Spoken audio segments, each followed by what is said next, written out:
தாய் தமிழ் உறவுகள் அனைவருக்கும் வணக்கம்.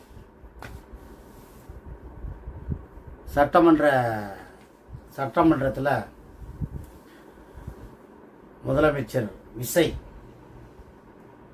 ஒரு பெரிய சம்பவம் பண்ணியிருக்கார். அதை பற்றி தான் இன்னைக்கு பார்க்க போகிறோம்.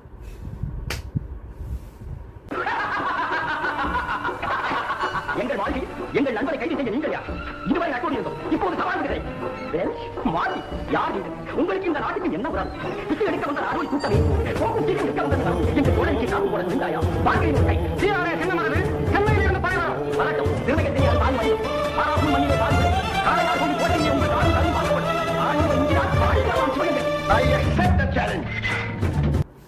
இப்போ என்னன்னா, நான் ஆரம்பத்திலேருந்து என்ன சொல்லிக்கிட்டு இருக்கேன்னா, கூத்தாடி கோமாளியே ஒரு ஒரு ஒரு ஒரு ஒரு இது இருக்குது. எப்படின்னா, உக்ரைன் ஒரு நாடு. அந்த நாடு இன்றைக்கி ரஷ்யாவோட பெரிய பெரிய உலக டானு. அந்த உலக டானோட இந்த உக்ரைனுங்கிற நாடு போய் சண்டை போட்டு சின்ன பின்னமாகி போச்சு. ஏண்டா சண்டை போட்டான் அப்படின்னா, ஒரு கோமாளி நடிகர். அந்த கோமாளி நடிகர் அதிபராக ஆனதுனால அவன் தன்னை ஹீரோவாக நினச்சி பெரிய டானோட மோதிட்டான். பெரிய டானோட மோதோடனே அந்த டானு போட்டு பொலன்னு பொழந்துக்கிட்டு இருக்கேன். இப்போ வர 3 வருஷமாச்சு நினைக்கிறேன் ஓடிக்கிட்டு இருக்கு.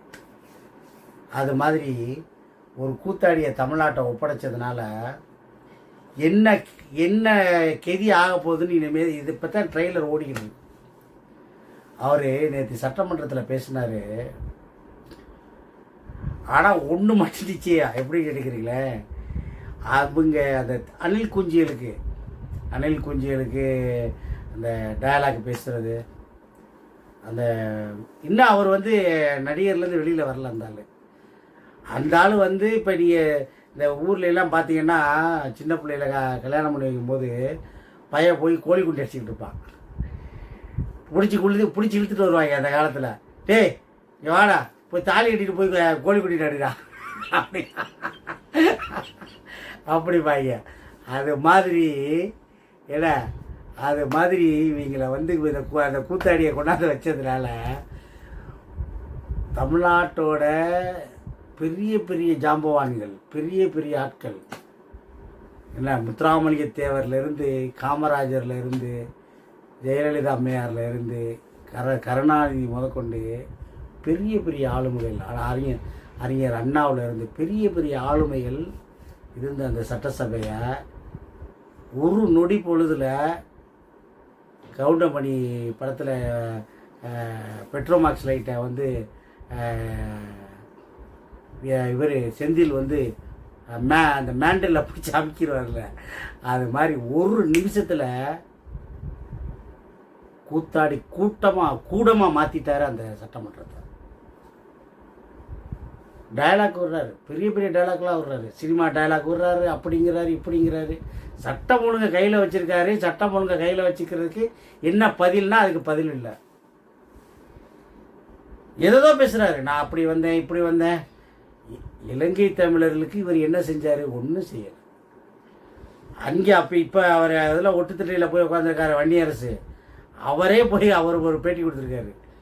நாங்கள் போய் கேட்டோம், என்னையெல்லாம் டிஸ்டர்ப் பண்ணாதீங்க அப்படின்னு. 500 ரூபா காசு கொடுக்க மாட்டேன்ட்டாரான். இன்றைக்கி அந்த அளந்து கட்டுறாப்புல, நாங்கள் ஈழத்தமிழர் போராட்டத்தை பயங்கரமாக பங்கெடுத்தோம், அதை பண்ணால் இதை பண்ணால். நாங்கள் உடனே நேற்று முளைச்சி இன்றைக்கி வரல. நாங்கள் கடந்த 5 வருஷமாக நான் அப்படியே நட்டு அப்படியே நேராக பொழந்து தமிழ்நாட்டை வகுந்து 4 ஆளை கூட்டி 5 ஆளை பெருக்கி ஆட்சியை பிடிச்சிருக்கோம் அப்படிங்கிறார். எவ்வளோ பெரிய ஒரு கேடு! ஒரு கூத்தாடி அமைச்சரவையில் அலிபாபா 40 திருடர்கள் மாதிரி ஒரு கூத்தாடியும் 38 அமைச்சர்கள் நினைக்கிறேன். அவ்வளவும் தற்கொலைகள். ஒன்றுவோட உருப்படி இல்லை. அவ்வளவும் சர்க்கஸ் கோமாளிகள். அவ்வளோ எவ்வளோ பெரிய மாண்புமிக்க ஒரு சட்டமன்றம். அந்த சட்டமன்றத்தில் ஆளுநர் மீதான உரையை எப்படி எடுத்து வைக்கணுங்கிறது இல்லாமல் பாசிசம் பாயாசம், அந்த பாயாசத்தை பாயாசத்தை பற்றி பாசிசம் பாயாசம் சொன்னவர் மாநில நலன் கருதி நாங்கள் உறவு வச்சுக்கிறோம், ஆனால் கொள்கையில் நாங்கள் வந்து எதிரியாக நிற்போம். என்னையா உங்கள்கிட்ட கொள்கை? ஆனால் அதை சொல்லி தொலைகளை என்னதான் உங்களோட கொள்கைன்னு சொல்ல மாட்டோம். சமத்துவம், அனைவரும் சமத்துவம். என்னையா சமத்துவம் தெரியாது. திட்டம் என்னாச்சு? போட்ட திட்டங்கள் வரும், பொறுமையாக இருங்க, வரும். இப்போ தானே வந்திருக்கோம், 40 நாள் தானே ஆயிருக்கு, அதுக்குள்ளேயும் குதிக்கிறிய. நாங்கள் எல்லாம் செய்வோம், அதுக்கு முன்னாடி நீங்களாம் செஞ்சீங்களா? செய்ய மாட்டோம், நாங்கள் இப்போ தான் ஆரம்பிச்சிருக்கோம், எங்களுக்கு அவகாசம் கொடுங்கங்கிறார். ஒரு நிமிஷம் போதும் சட்டம் ஒழுங்கை நிலைநாட்டுறதுக்கு. ஒரு நிமிஷம் போதும். பச்சை மயில ஒரு நிமிஷம். ஆளும் அதிகார வர்க்கத்தை கண்ட்ரோல் பண்ணுறதுக்கு திராணியற்ற ஒரு முதலமைச்சர், ஒரு கூத்தாடிய முதலமைச்சர். பிறந்த நாள் கொண்டாடுறதுக்கு தலைமைச் செயலகத்துக்கு போன கேக்கை நான் வெட்ட மாட்டேன், வாயு கசிவில் வந்து பல பேர் செத்து போயிட்டாங்கன்னு ஒரு புரளியை கிளப்பிக்கிட்டு இருக்கிறாங்க. நம்ம அம்மணி, மூணுசா அம்மணியோட ஐயா உட்காந்து கேக்கு வெட்டிக்கே அப்படின்னு கேக்கு வெட்டிக்கிட்டு இருக்காரு. என்னங்கடா உங்க அரசியல்? என்ன உங்க அரசியல்? குடியும் கூத்தியாலும். அடுத்தவன் தகப்பனா நீ கேள்வி கேட்கிறீங்களே, நீங்க தகப்பனா இருக்கிறீங்களா? முதலமைச்சர் விசய் சார் நீங்க அப்பனா இருக்கிறீங்களா? உங்க பிள்ளைய நடுத்தருவில் நிற்கிதுங்க, உங்க பொண்டாட்டி நடுத்தருவில் நிற்கிது, அதை விட்டு நீங்க கூத்தியா பின்னாடி திரிகிறீங்க.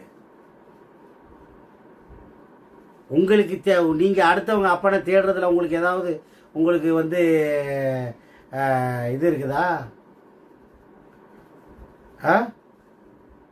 கூடவோ குறைச்சலோ அதிமுக திமுக கூடவோ குறைச்சலோ 60 வருஷத்துல கொள்ளையடிச்சிருக்காங்க, நிறைய ஆட்டையை போட்டிருக்கானுங்க, நிறைய அராஜகம் பண்ணியிருக்கானுங்க, நிறைய அலப்பறம் பண்ணியிருக்கானுங்க. ஆனால் தமிழ்நாட்டுக்கு செஞ்சுருக்கானுங்க. நீங்கள் வந்து 40 நாள் ஒன்றுமே செய்யலை, ஆனால் நீங்கள் தேடுறீங்க அப்பா எங்க. உங்களை இப்போ என்ன தெரியுமா கேட்குறாங்க? திண்டிவனத்தில் பொண்டாட்டி எங்கன்னு கேட்டுக்கிட்டு இருக்காங்க.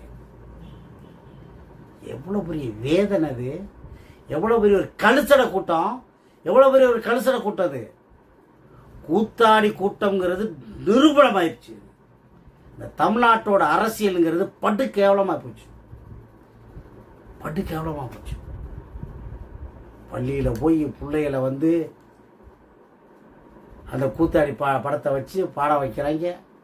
ஒருத்தர் அமைச்சர் வாடி வாடி வாடி கைப்படாத சீடி அப்படின்னு ஒரு அமைச்சர் தருதலை பாட்டு பாடுறான்.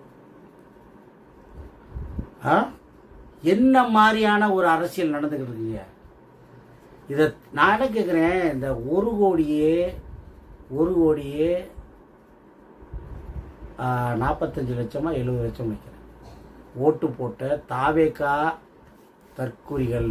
நான் திருப்பி சொல்லுவேன், சிந்திக்க திராணியற்ற மூளை இல்லாத மனோ தத்துவ டாக்டரை பார்க்கக்கூடிய தகுதியுள்ள இந்த நபர்கள், ஓட்டு போட்ட அரைகுறைகள், இதெல்லாம் கண்கொண்டு பார்க்கணும். இந்த நாட்டோட பாரம்பரியம் என்ன, இந்த மொழியோட சிறப்பு என்ன, இந்த மக்களோட வாழ்வியல் எவ்வளோ பெரிய வாழ்ந்தது. பல 1000 வருடம் பழமையான தமிழினத்தை நடுத்தெருவில் போட்டு கூத்தாடிக்கிட்ட ஒப்படைச்சு கூத்தியாட்ட கொடுத்துக்கிட்டு இருக்கான்.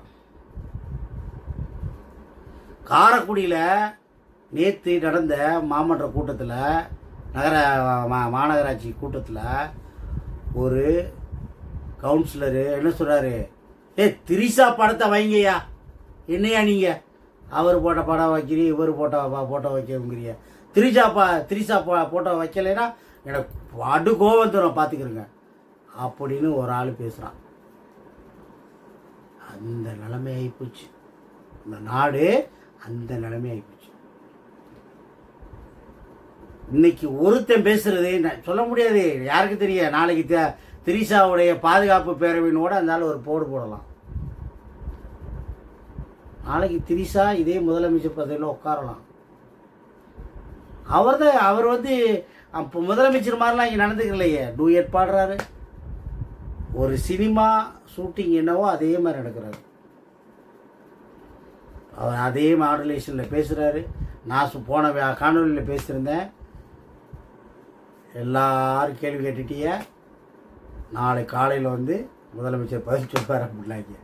அதே மாதிரி எழுதி வச்சு அந்த ஆள் படிக்கிறாரு. அதாவது ஒரு சினிமா படத்தை பார்த்து பேசிக்கிட்டு இருக்காரு. திடீர்னு போகிறாரு, திடீர்னு அப்படிங்கிறாரு.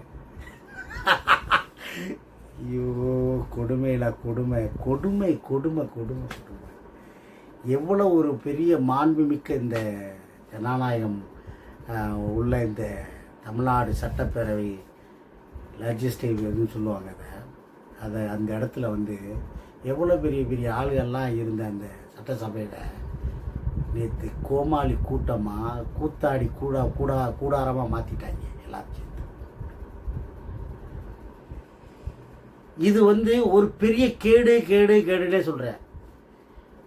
இப்போ என்னன்னு கேட்டிங்கன்னா, இவர் இந்த மாதிரி ஆக்ஷன் பண்ணுறாருல, இன்னைக்கு ஒரு இது ஒன்று நடத்துகிறாங்க. ஏதோ ஒரு வேலைவாய்ப்பு இது ஒன்று போட்டிருந்தாங்க. அதில் இன்னும் இப்படியா இப்படி இப்படி அப்படி அப்படி எப்படி இப்படி அப்படிங்கிற இதெல்லாம் ஒரு கேடு பார்க்க வெறியாகுது நமக்கு என்ன. ஆனால் சிரிக்கிறீங்களோ சிரிக்கிற மக்கள் வெறி ஆகி போய் வேறு ஏதாவது ஆகி போயிடும். அந்த மாதிரி ஆகி போயிடுது. இந்த தற்கொலைகிட்ட மாட்டிக்கிட்டு இன்னும் என்னென்ன கொடுமையை பார்க்க சகிக்க போகிறோம்னு தெரில. ஏன்னா அந்த ஆள் வந்து சட்டசபையை வந்து பிரச்சார மேடையாக மாற்றி சினிமா படம் ஓட்டிட்டான் நேற்று. அந்த ஆள் சினிமா படமாக மாற்றி என்ன அப்படி பொங்குறான். திடீர்னு வந்து சோகை கீதை வாசிக்கிறான். திடீர்னு நாங்கள்லாம் பேசுனா என்ன ஆகும் தெரியுமா அப்படிங்கிறாப்புல. நாங்கள் வந்து குளத்தூரில் 10 நிமிஷம் பேசுறதுக்கே ஆகிப்போச்சு. நாங்கள்லாம் ஒரு நாள் பேசி தான் என்ன ஆகிருக்கு தெரியுமா அப்படின்னு பேசுகிறாப்புல. நீ திமுகவை கருவறுத்ததில் எனக்கு சந்தோஷம் தான், எனக்கு ஒன்றும் பிரச்சனை இல்லை. அவங்களுக்கு இன்னும் வேணும், ஏன்னா உடனே வளர்த்ததே அமைச்சதான். அதனால் எனக்கு அதை பார்த்துல சந்தோஷம் தான். என்னன்னா என்ன கொடுவேன்னா அதில். ஆனால் இதை என்னமோ சொல்லுவாங்க, வளர்த்த கடா மாறல பயம்னு சொல்லுவாங்க. அது மாதிரி உன்னை வளர்த்தாங்க குத்து வாங்கிட்டாங்க. ஆனால் தமிழ்நாடு மக்கள் தான் ரொம்ப கஷ்டப்பட போகிறாங்க. கமிஷன் போனதெல்லாம் நாங்கள் இப்போ தான் கஜானாவுக்கு திருப்பிக்கிட்டு இருக்கோம். என்னையா கஜானாவுக்கு திருப்பினேன்? நீ தான் அடிக்கடி வெள்ளை இருக்க கொடுக்க வேண்டியதானே. அதனால் முதலமைச்சர் திரு விஜய் அவர்களே, ஜெய் சார்,